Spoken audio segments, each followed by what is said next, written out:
नमस्कार. अखिल भारतीय ब्राह्मण महासंघ ठाणे विभाग आयोजित 23 जुलै ते 27 जुलै या 5 दिवसीय लोकमान्य स्मृती व्याख्यानमालेचा आजचा शेवटचा दिवस. पहिल्या 4 दिवसांमध्ये आपण लोकमान्यांच्या विविध पैलूंचा विचार करण्याचा प्रयत्न केला. 23 जुलै ही टिळकांची जयंती आणि 1 ऑगस्ट 2020 हे त्यांच्या स्मृतिशताब्दीचा अखेरीचा दिवस. आणि या दोन अत्यंत महत्त्वाच्या प्रसंगांना नजरेसमोर ठेवून 23 जुलैला आपण ही 5 दिवसीय लोकमान्य स्मृती व्याख्यानमाला सुरुवात केली. त्याच्या 4ही भागांना आजपर्यंतच्या ज्या आपण अत्यंत उत्स्फूर्तपणाने प्रतिसाद दिलात त्याबद्दल तुम्हा सर्व टिळकप्रेमी आणि जाणकार श्रोत्यांचं, प्रेक्षकांचे मी मनापासून आभार मानतो, तुम्हाला धन्यवाद देतो. तसंच या 5 दिवसीय व्याख्यानमालेचे आयोजक अखिल भारतीय ब्राह्मण महासंघ ठाणे विभाग आणि त्याचे या विभागाचे अध्यक्ष अमरेंद्र पटवर्धन यांचेही मी मनापासून आभार मानतो. तसंच या 5 दिवसाच्या व्याख्यानमालेचे माध्यम प्रायोजक ट्रायनेट कम्युनिकेशन आणि त्याचे केदार पाध्ये यांचेही मी आभार मानतो आणि आजच्या विवेचनाला सुरुवात करतो. आपण पहिल्या 4 दिवसांमध्ये लोकमान्य टिळक ह्या अत्यंत बहुआयामी व्यक्तिमत्वाचे नानाविध पैलू पाहिले. एका भागामध्ये जास्तीत जास्त एकापेक्षा अनेक प्रकार किंवा त्यांचे अनेक पैलू किंवा अनेक क्षेत्र यांचा समावेश करण्याचा आपण आवर्जून प्रयत्न केला. काल मात्र आपण अर्थकारणी लोकमान्य टिळक अशा अर्थाने एक स्वतंत्र विषय घेतला. आज या समारोपाच्या सत्रामध्ये त्यांचे जे पैलू आजपर्यंतच्या भाषणांमध्ये आले नाहीत ते काही ना काही प्रमाणामध्ये घेण्याचा माझा प्रयत्न आहे. साहजिकच इतके 5 दिवस व्याख्यानमाला करून सुद्धा लोकमान्य टिळक पूर्णपणाने त्याच्यामध्ये समाविष्ट झालेत असा माझा जरासुद्धा दावा नाही, कारण मुळातच ते व्यक्तिमत्व खूप मोठं आहे आणि त्याच्याच बरोबरीने माझ्या ज्ञानाच्या, वक्तृत्वाच्या मर्यादा, वकुबाच्या मर्यादा याचं मला पूर्ण भान आहे. पण तरीही केवळ आपण त्यांचं आडनाव लावतो या निदान ऋणातनं काही प्रमाणात तरी उतराई होण्याचा मी माझ्या परीने प्रयत्न केला आहे असं म्हणायला हरकत नाही. जिथे 1896 सालपासून त्यांच्या मृत्यूपर्यंत म्हणजे 1920 सालपर्यंत त्यांच्या अत्यंत जवळच्या सहवासामध्ये असलेल्या नची केळकरांनी टिळकांचं वर्णन करताना असं म्हटलंय की संपूर्णपणाने टिळक जाणून घेणं हे केवळ अशक्य आहे. ही जर नची केळकरांसारख्या अत्यंत प्रतिभावान माणसाची परिस्थिती असेल तर माझी पंचायत त्याच्याहून कितीतरी पटीने जास्त आहे. कारण ना प्रत्यक्ष सहवास ना काही, कारण माझा जन्म 1960चा आहे. त्यामुळे केवळ स्वतंत्र भारतात नव्हे तर स्वतंत्र महाराष्ट्रात जन्माला आलेला मी व्यक्ती, तरीसुद्धा टिळकांविषयी असलेली ओढ आणि तुमच्या माझ्या सगळ्यांच्या मनात असलेला त्यांच्याविषयीचा आदर याला डोळ्यासमोर ठेवून मी हे धनुष्य उचलायचा प्रयत्न केला आहे. त्यात कितपत यशस्वी झालो काय मला कल्पना नाही, परंतु असा प्रयत्न त्या ओढीने परत परत करायला राहायचं धाडस मात्र करत राहीन याविषयी माझ्या मनामध्ये कोणतीही शंका नाही. आजच्या समारोहाच्या सत्रामध्ये साधारणपणे ज्या विषयांची चर्चा टिळकांबाबत केली जात नाही असं जरा काहीसे वेगळे अशा अर्थाचे लोकमान्य टिळक घेण्याचा माझा मनापासून प्रयत्न राहील. साहजिकच लोकमान्यांना स्वकीयांविषयी किंवा स्वकीयांच्या मनात लोकमान्यांविषयी त्यांचे तत्कालीन आणि नंतरही असलेल्या भावभावना आणि शब्दरूपता या उदाहरणांच्या माध्यमातून घेण्याचा मी प्रयत्न केला. कारण खरं सांगायचं म्हणजे त्याच्यावरती एखादं स्वतंत्र सत्र घेता येईल. कारण टिळकांविषयी जितकं स्वकीयांनी लिहिलंय तितकंच टिळकांविषयी अनेक परकीयांनीही लिहिलेलं आहे.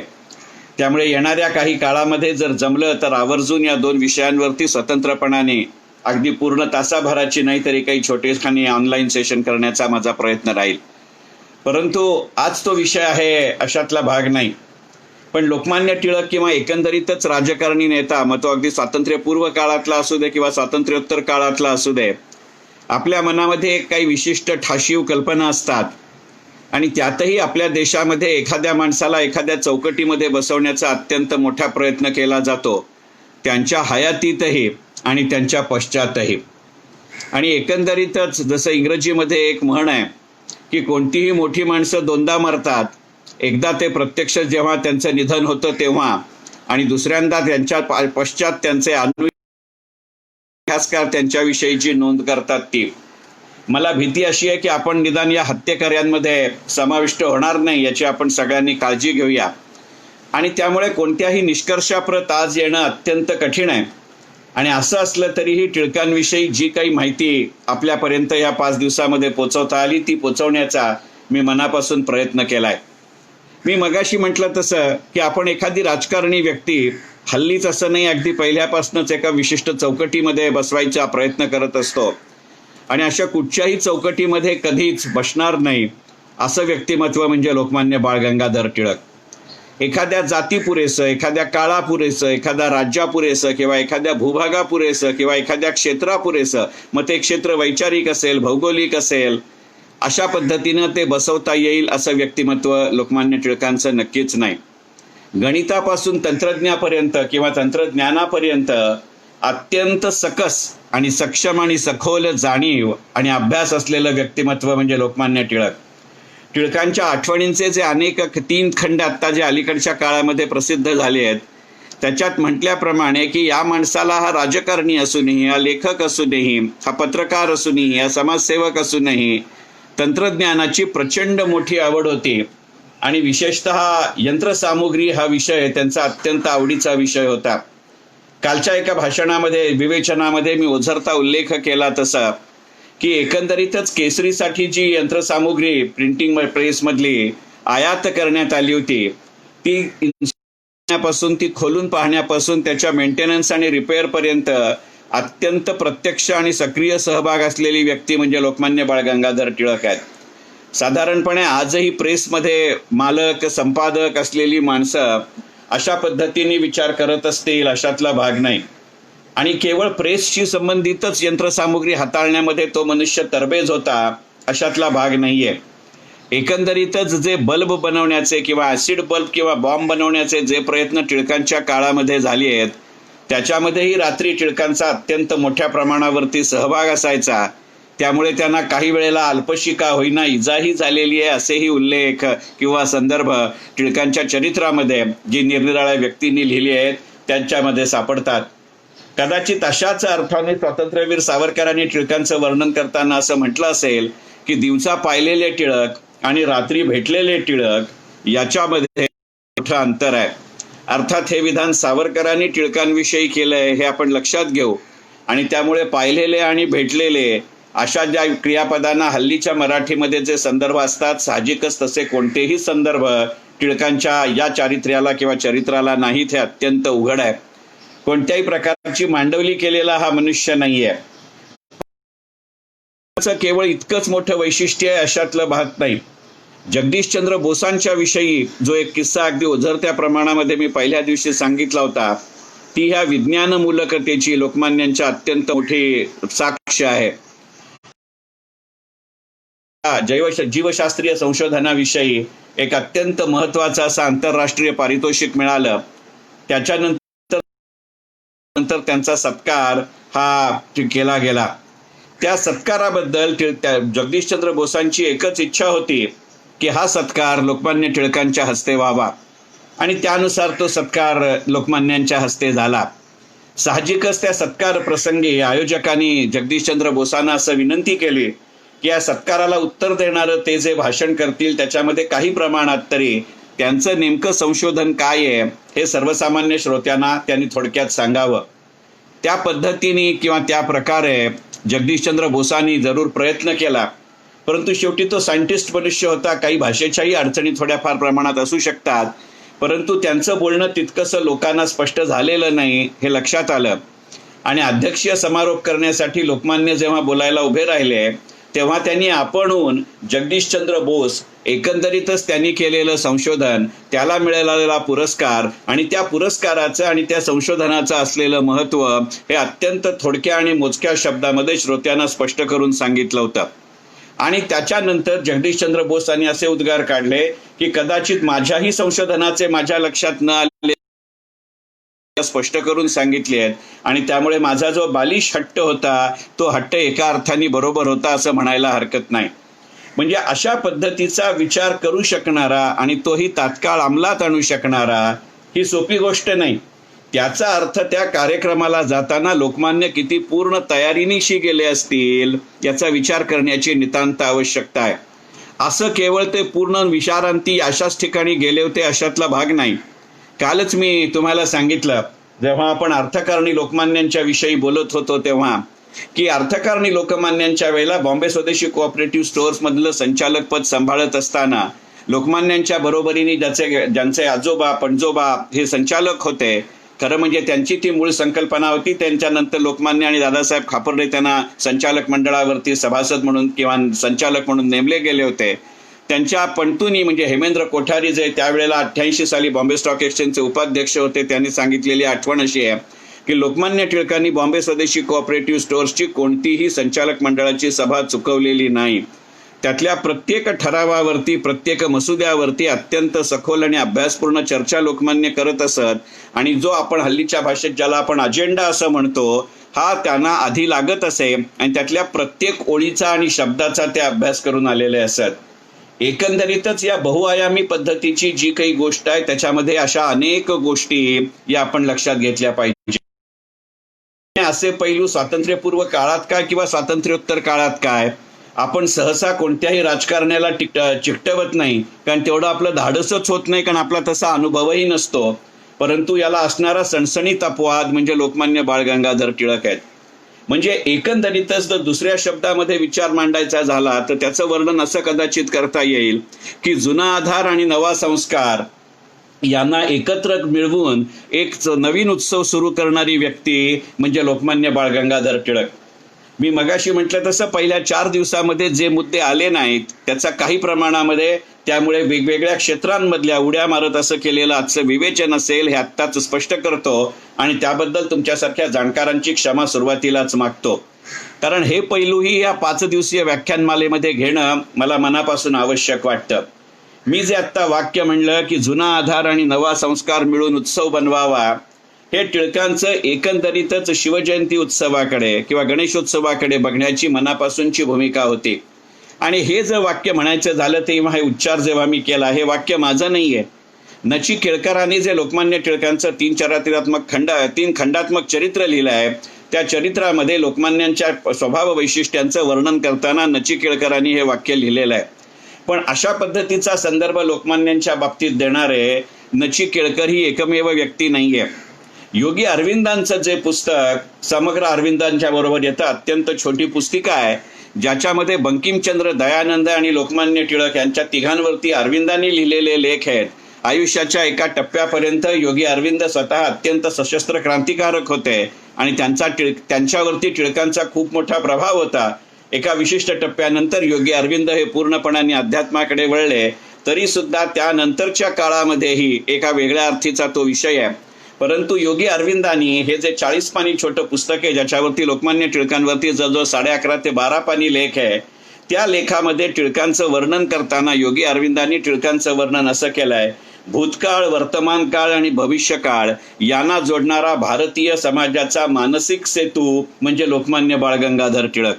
आणि मग याचं जर एका वेगळ्या अर्थाने रूपांतर किंवा शब्दांतर म्हणलं तर मी मगाशी म्हटलं तसं जुना आधार आणि नवा संस्कार यांच्या संकरातनं उत्सव बनवणं ही लोकमान्यांची खासियत होती.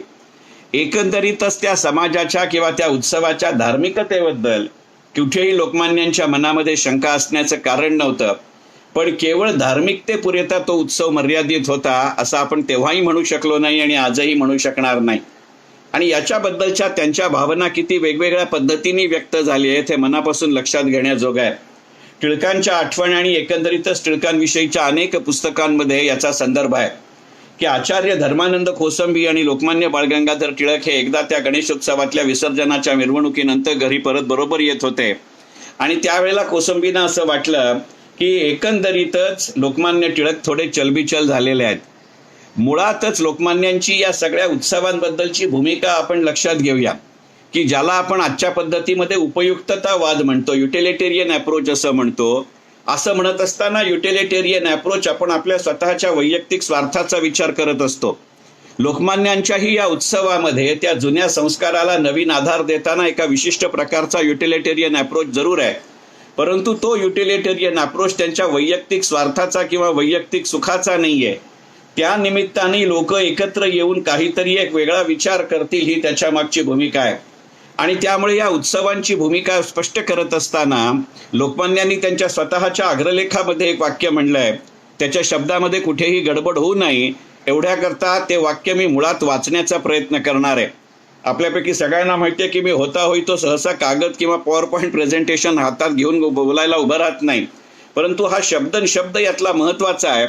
लोकमान्य स्वतःच्या अग्रलेखामध्ये असं म्हणतात, मेलेल्या राष्ट्रांचं पुनरुज्जीवन करण्यास धार्मिक उत्सवांचा फार उपयोग होतो आणि जिवंत राष्ट्रांना हे उत्सव म्हातारपणापासून निर्भय ठेवतात. म्हणजे एकंदरीतच आपल्याकडे आज मी तिला आपल्या उत्सवांवरची जी नवनवीन चर्चा होते, आता आपण पाहिलंय की अजून गणपती लांब असताना मात्र आपण काय करायचं हे सांगितलं जात आहे.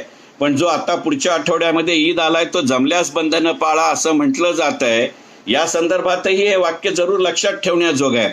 साहजिकच अशा परिस्थिती, प्रकारची परिस्थिती स्वतंत्र भारतामध्ये अस्तित्वात येईल याची लोकमान्यांना कल्पना होती की नाही माहिती नाही, पण लोकमान्यांचं हे त्या काळात लिहिलेलं वाक्य आजही अत्यंत संयुक्तिक पडणार आहे की मेलेल्या राष्ट्रांच्या पुनरुज्जीवन करण्यास धार्मिक उत्सवांचा फार उपयोग होतो आणि जिवंत राष्ट्रांना हे उत्सव म्हातारपणापासून निर्भय ठेवतात.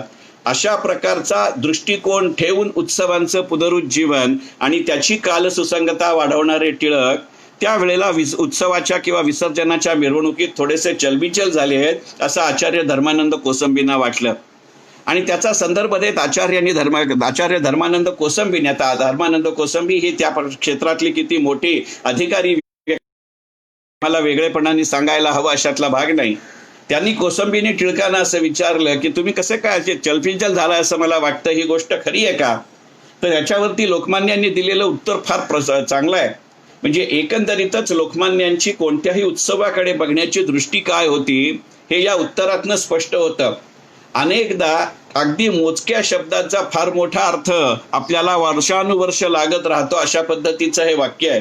जसं मगाचचं ते अग्रलेखातलं वाक्य होतं की उत्सवांचा मेलेल्या राष्ट्राच्या पुनरुज्जीवनासाठी उत्सवांचा उपयोग असतो आणि जिवंत राष्ट्रांना म्हातारपणापासून निर्भय ठेवण्यामध्ये उत्सवांचा उपयोग होतो. तसंच हे पुढचं वाक्य आहे.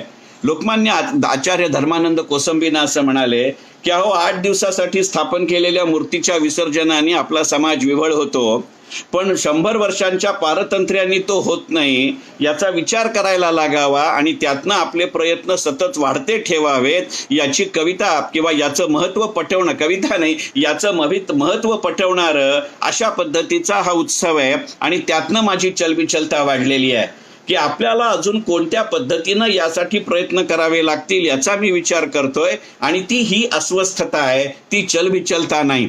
कल्पना करा, हे वाक्य आपल्याला त्यावेळेलाही महत्वाचं वाटतं, आज वेगळ्या संदर्भामध्ये ते वाक्य महत्वाचं वाटतं का याचा खरंच विचार करण्याची आवश्यकता आहे. की 8 दिवसासाठी घरी आलेल्या गणपतीच्या विसर्जनाने मनुष्य किंवा समाज मन आपलं विव्हल होतं, पण 100 वर्षाच्या पारतंत्र्यांनी होत नाही. पारतंत्र्य हल्लीच्या काळामध्ये केवळ फक्त आर्थिक राजकीयच असतं अशातला भाग नाही. एकंदरीतच आत्ताच्या समाज परिस्थितीमध्ये, आत्ताच्या राजकीय परिस्थितीमध्ये एका राष्ट्रानं उठून दुसऱ्या राष्ट्राचा भौगोलिक कब्जा घेऊन आपलं साम्राज्य स्थापित करण्याचे दिवस आता राहिलेले नाहीत. काही प्रमाणामध्ये एखाद दुसरा भूभागावरनं आपण चर्चा आणि वादविवाद जरूर करतो, परंतु ब्रिटिशांनी, फ्रेंचांनी, पोर्तुगीजांनी जसं त्या शतकांमध्ये काही वेळेला आपल्या वसाहती निर्माण केल्या तसा प्रकार हल्लीच्या काळामध्ये होत नाही. खरं सांगायचं म्हणजे त्याची आता आवश्यकताच उरलेली नाही.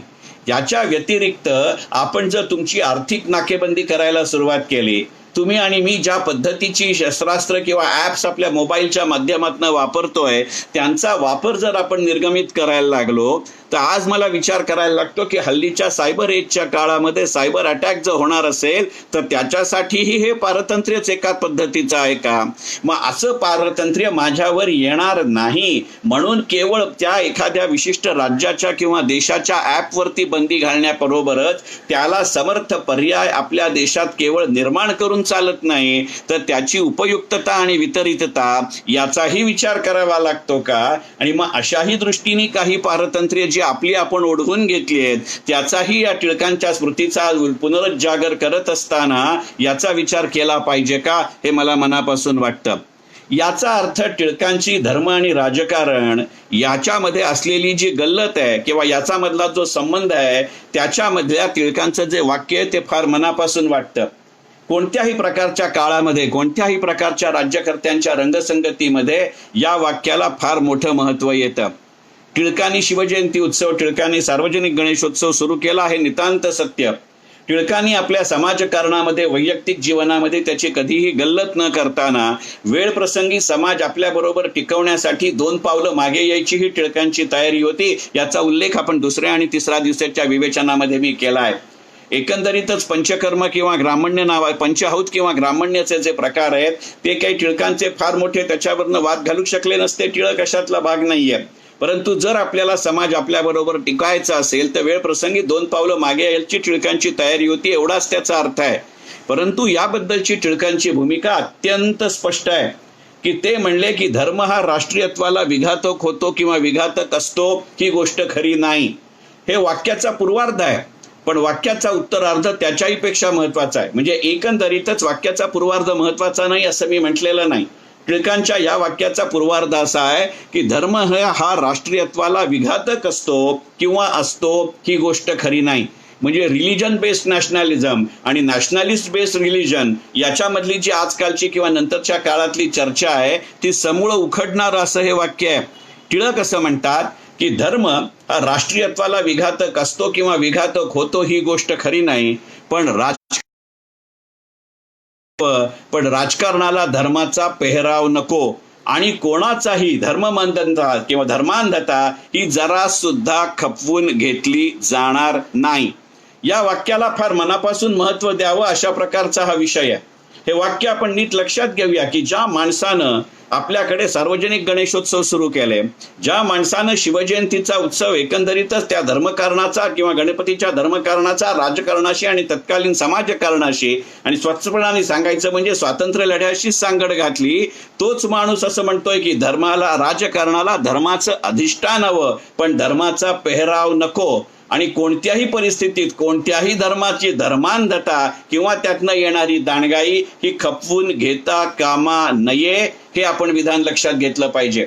एकंदरीतच लखनौ काँग्रेसमध्ये टिळकांनी बजावलेल्या भूमिकेचा जेव्हा आपण विचार करतो त्यावेळेला मनापासून हे टिळकांचं विधान किती अंगाने महत्वाचं आहे याचा विचार केला पाहिजे. टिळक आणि विवेकानंदांची जी चर्चा केली जाते, टिळक आणि योगी अरविंदांची जी चर्चा केली जाते, टिळक आणि आगरकरांची जी चर्चा केली जाते, टिळक आणि गांधी यांची जी चर्चा केली जाते त्यावेळेला हमखासपणानं येणारा धर्म हा विषय आहे. एकंदरीतच त्या सगळ्याच महापुरुषांचा विचार करत असताना आपण जर त्याची कालसापेक्षताही लक्षात घ्यावी लागते आणि त्याची कालनिरपेक्षताही लक्षात घ्यावी लागते. मी म्हटलं तसं टिळकांचं वाक्य असं आहे की राजकारणाला धर्माचं अधिष्ठान हवं आणि नंतरच्या काळामध्ये जेव्हा धर्माच्या आधारावरतीच आपल्या देशाची फाळणी झाली आहे त्याच्यानंतर तर आपल्या स्वतंत्र भारताच्या राजकारणाला धर्माचं अधिष्ठान असण्यात काही गैर अशातला भाग नाही. परंतु ती ज्याला जसं अगदी पहिल्या दिवशी मी तुम्हाला म्हटलं होतं की नीती आणि रणनीती, पॉलिसी आणि स्ट्रॅटेजी याच्यामधला फरक आपल्याला लक्षात घ्यावा लागतो. राजकारणाला धर्माचं अधिष्ठान हवं ही नीती झाली, पण राजकारणाला धर्माचा पेहराव असावा की नसावा ही रणनीती किंवा स्ट्रॅटेजी झाली. नीती ही सार्वकालिक असते, रणनीती ही तात्कालिक असते. नीती ही एकंदरीतच कालनिरपेक्ष असते, पण रणनीती ही नेहमीच कालसापेक्ष, स्थितीसापेक्ष, व्यक्तिसापेक्ष आणि समाजसापेक्ष असते. कारण मुळातच धर्म ही संकल्पना व्यक्तिसापेक्ष आहे ह्याच्यावरती टिळकांचा विश्वास होता.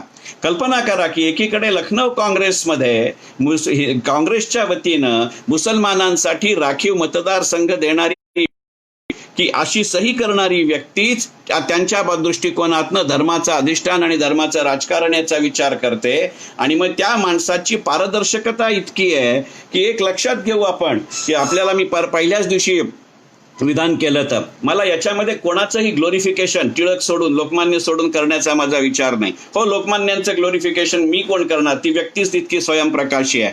परंतु मोहम्मद अली जिनानी, मी जे पहिल्या दिवशीच्या माझ्या विवेचनाच्या समारोपाच्या मुद्द्यामध्ये मुद्दा सांगितला होता की मोहम्मद अली जिनानी टिळकांच्या शोकसभेमध्ये काढलेले उद्गार असे आहेत की टिळकांच्या निधनामुळे आता विश्वास ठेवावा असा एकही भारतीय राजकीय नेता माझ्याकडे उरलेला नाही. म्हणजे एकंदरीतच जिनांसारखी व्यक्ती सुद्धा की ज्यांना टिळकांची ही भूमिका पूर्णपणाने माहिती आहे, टिळकांच्या राजद्रोहाच्या दुसऱ्या खटल्यामध्ये टिळकांतर्फे वकिलीचं काम करणारे बॅरिस्टर मोहम्मद अली जिना आहेत. अशी असलेली व्यक्ती जेव्हा हे विधान करते आणि त्यांनी कदाचित हेच म्हटलं होतं की ती टिळकांचा काँग्रेसकडनं टिळक सही करत असल्यामुळे मुस्लिम लीगच्या बाजूने मी सही करायला तयार झालो, अन्यथा काँग्रेसशी करार करण्याची माझी इच्छा नव्हती. आपल्या लक्षात येईल की ज्या वेळेला ही विधान करणारी व्यक्ती आपल्या आचरणातून याच्या संबंधातलं एक सत्य चांगलं उदाहरण एस्टॅब्लिश करते, स्थिर करते, स्थापित करते, म्हणून लोकांचा त्या विधानावरती, त्या व्यक्तीवरती विश्वास आहे का याचा विचार करू. नंतरच्या काळामध्ये आपण जी खिलाफत चळवळीच्या माध्यमातून गंमत जम्मत केली, स्वातंत्र्योत्तर काळामध्ये शहाबानो प्रकरणावरनं आपण जी गंमत जम्मत केली, आणि आजही न्यायालयाचा इतका स्पष्ट निकाल आलेला असताना राम जन्मभूमीच्या प्रश्नावरती आपल्याकडे जी काही गमतीची विधानं होत आहेत, मी गमतीची विधान कुठच्या अर्थाने म्हणतो हे तुमच्यासारख्या जाणकारांच्या लक्षात आलंय, त्यावेळेला तर मला टिळकांच्या या वाक्याचं अत्यंत महत्वाचं लढाईचं कारण येतं. हे म्हणत असताना इतिहासाकडे अत्यंत परखडपणाने पळणारा हा माणूस आहे. म्हणजे राजकारणाला धर्माचं अधिष्ठान हवं पण धर्माचा पेहराव नको असं म्हणणारीच व्यक्ती लखनौ काँग्रेसमध्ये जशी सही करते, मोहम्मद अली जिना ह्या मुस्लिम नेत्याच्या किंवा एकंदरीतच मुस्लिम समाजाच्याही ती विश्वासाला पात्र होते, हे आपण लक्षात घेऊया. पण हे सांगत असताना इतिहासाची मांडणी करताना लोकमान्य टिळकांनी कधीही गल्लत केलेली नाही. लोकमान्यांनी वारंवार हा मुद्दा मांडलेला आहे की ब्रिटिशांनी मुसलमानांकडून हिंदुस्थान घेतलेला नाही. ब्रिटिशांना गुडघे टेकायला लावणाऱ्या मराठा आणि शिखांना हरवून किंवा फसवून इंग्रजांनी हिंदुस्थान ताब्यात घेतलंय. म्हणजे वैचारिक गल्लत आणि व्यावहारिक गल्लत लोकमान्यांनी या विषयामध्येही केलेली नाही. हा विषय आपण लक्षात घेण्याची आवश्यकता आहे. हे सांगण्याचं खरं कारण असं आहे की हिंदू मुसलमानांच्या न्यायासाठी आणि परस्परांशी ते एकत्र होते, पण त्याचं कारण ब्रिटिशांबरोबर आपण एकत्रितपणाने लढलं पाहिजे आणि आपल्या बाजूनी ब्रिटिशांना आपल्यात फूट पाडण्याची संधी देता कामा नाही. ही तत्वभूमिका अत्यंत स्पष्ट असल्यामुळेही कदाचित लखनौ काँग्रेसमध्ये त्या करारावरती लोकमान्यांनी सही केली का याचा विचार करू. नंतरच्या काळचा आपला इतिहास बघत असताना मला कल्पना आहे की अनेक मुद्दे कालसापेक्ष असतात, त्याची जरी कितीही चर्चा आपण केली तरी एक गोष्ट लक्षात घेऊ की टिळकांची याच्या मागचा पवित्रा किंवा भूमिका आपल्याला त्याही दृष्टिकोनातनं पाहावी लागते. आणि म्हणून मला टिळकांचं हे वाक्य मनापासून पटतं की राजकारणाला धर्माचं अधिष्ठान हवं पण राजकारणाला धर्माचा पेहराव नको, आणि कोणत्याही प्रकारची कोणाचीही धर्मांधता कधीही खपवली जाता कामा नाही. हे लक्षात का घ्यावं लागतं की ज्या वेळेला आपण असं पाहतो, कदाचित असंही असेल की टिळकांनी हे जसं त्यांनी मुसलमानांना सांगितलं किंवा आपल्या कार्यकर्त्यांना सांगितलं, मी माझ्या तिसऱ्या दिवशीच्या विवेचनामध्ये म्हटलं होतं की टिळक हा असा राजकारणी नेता आहे की वेळ प्रसंगी या माणसानं जसं ब्रिटिश राज्यकर्त्यांना खडसावलं, एक वेळ ते सोपं होतं कारण ते मुळात परकीय होते आणि त्यांच्याशी लढूनच आपल्याला स्वातंत्र्य मिळवायचं होतं. मग तो लढा वैचारिक असेल, तो लढा सशस्त्र असेल, कसाही असेल. कारण टिळकांचं एक आगळं वेगळं वैशिष्ट्य सांगताना मी माझ्या आधीच्या 4 दिवसाच्या विवेचनात म्हटलंय की संपूर्ण स्वातंत्र्य सेना युद्धामध्ये टिळक हे असा एकमेव राजकारणी नेता आहे टिळकांच्या हयातीतही आणि नंतरही की जो पूर्णपणाने आणि उघडपणाने क्रांतिकारकांच्या बाजूनी उभा राहिलेला आहे. आणि मग त्याविषयी क्रांतिकारकांच्या मनात असलेली भूमिका याची चर्चा आपण दुसऱ्या भागामध्ये केली आहे, त्यामुळे मी त्या मुद्द्याकडे परत जात नाही. कारण अनेक श्रोते असे असतील की ज्यांनी माझ्या आधीच्या 4 दिवसांची व्याख्यानं ऐकली आहेत आणि तसंही माझ्या आधीच्या या 4ही दिवसांची व्याख्यानं अखिल भारतीय ब्राह्मण महासंघाच्याही फेसबुक पेजवरती आहेत आणि माझ्या स्वतःच्या युट्यूब चॅनलवरतीही आहेत. आणि त्यामुळे आता ज्यांच्याकडनं तो चुकून आधीची भाषणं ऐकली गेली नसतील त्यांनी ती जरूर ऐका. त्या निमित्ताने ती दोन्ही फेसबुक पेज पाहिली जातील. हा गमतीचा विषय सोडू, पण त्याची पुनरुक्ती नको हा त्याचा खरा उद्देश आहे. आणि अशा परिस्थितीमध्ये त्यांनी जसं मुसलमानांना सांगितलंय तसंच त्यांनी ब्रिटिशांनाही याबाबत सांगितलेली जी भूमिका आहे ती मनापासून लक्षात घेण्याजोगी आहे. आणि ती भूमिका अशी आहे की ब्रिटिश राज्यकर्त्यांबाबत नमूद करण्याजोगी एक गोष्ट अशी की पराक्रम आणि वैभव या दृष्टिकोनातनं हिंदूंच्या स्वतःच्या प्रतीकांची उपेक्षा करण्याचं आणि त्या उलट मुस्लिम संस्था आणि सत्तेच्या ऐतिहासिक जतन करण्याचं ब्रिटिशांचं अलिखित धोरण हे सरळ सरळ फूट पाडण्याची पूर्वपीठिका आहे. कल्पना करा, टिळक 1 ऑगस्ट 1920 साली रोजी त्यांचं निधन झालेलं आहे, म्हणून आपण आता त्यांची स्मृतिशताब्दी करतोय. नंतरचा इतिहास टिळकांच्या या वाक्याला अत्यंत साक्ष देणार आहे. आणि कदाचित अशा विविध भूमिकातनं, अशा विविध प्रश्नातनं टिळकांनी लखनौ करार केला होता का, याचाही विचार आपल्याला करावा लागेल. टिळकांच्या बाबतीतला जो एक दुसरा महत्वाचा मुद्दा आहे, मी मगाशीच म्हटलं तसं की आज समारोपाचं सत्र करत असल्यामुळे होता होईतो टिळकांच्या आयुष्यातले एकाहून जास्त पैलू घेण्याचा माझा प्रयत्न आहे. आणि त्यामुळे कदाचित मी एका मुद्द्यावरनं दुसऱ्या मुद्द्यावरती उडी मारल्यासारखं वाटेल, त्याला एक प्रकारची सुसूत्रता कमी असेल याची मला स्वतःलाही जाणीव आहे. परंतु टिळकांसारखं व्यक्तिमत्व 5 दिवसाच्या 5 तासांच्या व्याख्यानात बसवणं हे केवळ अशक्य आहे. आणि मी म्हटलं तसं की त्याचे अनेक संदर्भ या निमित्ताने जर आपल्याला पुन्हा एकदा नव्याने वाचावेसे वाटले तर त्याचा फार मोठ्या प्रमाणावरती फायदा होईल का, याचाही विचार केला पाहिजे. टिळकांच्या बाबतीतली जी सगळ्यात महत्वाची गोष्ट, आणि मी एवढ्याकरता टिळकांचा आणि विवेकानंदांचा उल्लेख केला होता, एवढ्याकरता मी मगाशी टिळकांचा आणि योगी अरविंदांचा उल्लेख केला होता, कारण एकंदरीतच विवेकानंद, अरविंद ही एका विशिष्ट टप्प्यानंतर आपण धर्म, अध्यात्म आणि भारतीय संस्कृतीशी जोडलेली नाव आहेत, कारण खरोखरच त्यांचं कार्य त्या दृष्टीतलं मोठं आहे. परंतु एखाद्या गोष्टीकडे बघण्याचा दृष्टिकोन किती वेगळा असतो याचं एक उदाहरण सांगतो आणि मग टिळकांच्या भाषाकारणाकडे आणि टिळकांच्या पत्रकारितेकडे वळतो. एकंदरीतच आपण जर टिळकांच्या आयुष्याचा विचार केला तर टिळकांच्या आयुष्यामध्ये भगवद्गीता या ग्रंथाचं स्थान फार मोठं आहे. तोच प्रकार योगी अरविंदांच्याही आयुष्याबद्दल आहे. सुरत काँग्रेसपर्यंत योगी अरविंद आणि लोकमान्य टिळक हे बरोबर आहेत.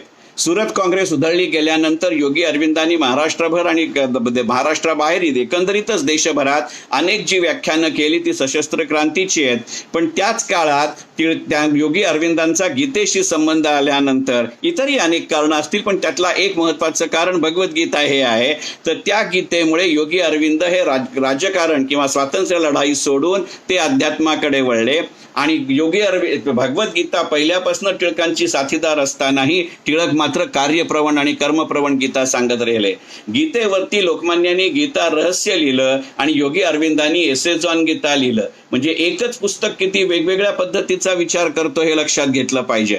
टिळकांचं या बाबतीतलं ही जी महत्वाची भूमिका आहे ती आपण लक्षात घेतली पाहिजे की स्वामी विवेकानंदांचं कार्य खूप मोठं आहे, पण त्यांना दुर्दैवानं अत्यंत अल्प आयुष्य मिळालं.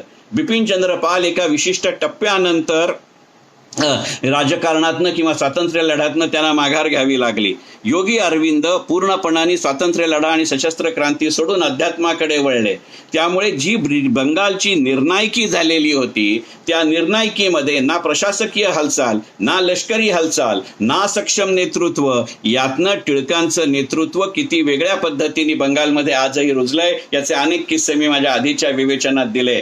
त्यामुळे आजही बंगालमध्ये टिळकांचा उल्लेख होताना टिळक महाराज असा जो उल्लेख होतो त्याचं हे गणित आहे का याचा आपल्याला विचार करावा लागतो. मग अशी जी सार्वक, आणि म्हणून मी तुमच्या लक्षात असेल तर माझ्या एका दुसऱ्या व्याख्यानमालेचं मुळी नावच शीर्षकच असं आहे की राष्ट्रवादाचा राष्ट्रीय चेहरा लोकमान्य. आणि मग त्या सगळ्या गोष्टी एका पैलूमध्ये बसतात. विज्ञान माझं असलं पाहिजे, ते माझ्याशी कालसुसंगत, माझ्याशी स्थितीसापेक्ष असलं पाहिजे. म्हणून मग जगदीशचंद्र बोस काय करतात याच्यावरती विचार, म्हणून बलूनमध्ये काय होतं याचा विचार, म्हणून संस्कृत सर्कस आणि संगीत आणि नाटक याच्या माध्यमातनं किंवा तमाशाच्या फडातनं अशा पद्धतीचं नेटवर्किंग करायचं की ही शस्त्रास्त्रांची देवाणघेवाण झाली पाहिजे. सकृतदर्शनी नेपाळचा कौलाचा कारखाना असतो पण प्रत्यक्षात त्याच्यामध्ये बंदुकीच्या नळ्या मिळतात. हे जे सगळं प्रकरण आहे याच्यामधली सर्व अत्यंत स्पष्ट आहे. आणि म्हणून कदाचित चिरोल खटल्यामध्ये चिरोलचा वकील जो सर एडवर्ड कार्सन आहे यांनी त्या चिरोल खटल्याच्या ओपनिंग रिमार्क मध्ये टिळकांविषयी बोलताना असं म्हटलं होतं की आपल्या ब्रिटिश राजवटी विरुद्ध असंतोष निर्माण करण्यासाठी कोणत्याही प्रकारचं कोणतंही क्षेत्र न ठेवलेली व्यक्ती म्हणजे टिळक, असं एडवर्ड कार्सननी त्यांचं वर्णन केलंय. मी पहिल्या दिवशी म्हटलं होतं तसं की बाळ कोल्हटकरांचं सीमेवरून परत जा हे एक जुनं नाटक आहे. आपला 62चं चीन युद्ध आणि 65चं पाकिस्तान युद्ध याच्या दरम्यानच्या काळामध्ये आलेलं तर नाटक आहे. त्या नाटकामध्ये सिकंदराच्या तोंडी बाळ कोल्हटकरांनी एक किस्सा एक वाक्य दिलेलं आहे आणि ते वाक्य असं आहे, सिकंदर आंबीविषयी आणि पौरसाविषयी आपली भूमिका त्याचा सेनापती सेल्युकस असतो त्याला सांगत असतो आणि ती भूमिका भूमिका सांगत असताना सिकंदर असं म्हणतो की आपले मित्र आपल्याविषयी काय म्हणतात हे तर ऐकायचंच असतं, पण ते शेवटी आपले मित्र असतात.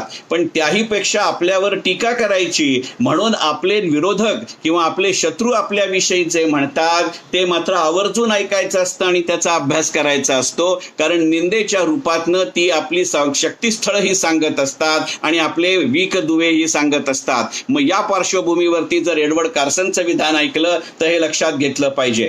जसं त्यांनी ब्रिटिश सरकारला प्रश्न विचारला त्या कालच्या भूमिकेमध्ये मी असं म्हटलं होतं की संपूर्ण स्वातंत्र्य सेनानी युद्धामध्ये ब्रिटिशांना हा प्रश्न विचारणारा एकमेव स्वातंत्र्य योद्धा म्हणजे लोकमान्य बाळ गंगाधर टिळक आहे. म्हटलं तर हा आर्थिक प्रश्न आहे, पण त्याच्या मागे असलेली सामाजिकता, त्याच्या मागे असलेली राजकीयता हाही मुद्दा लक्षात घेतला पाहिजे.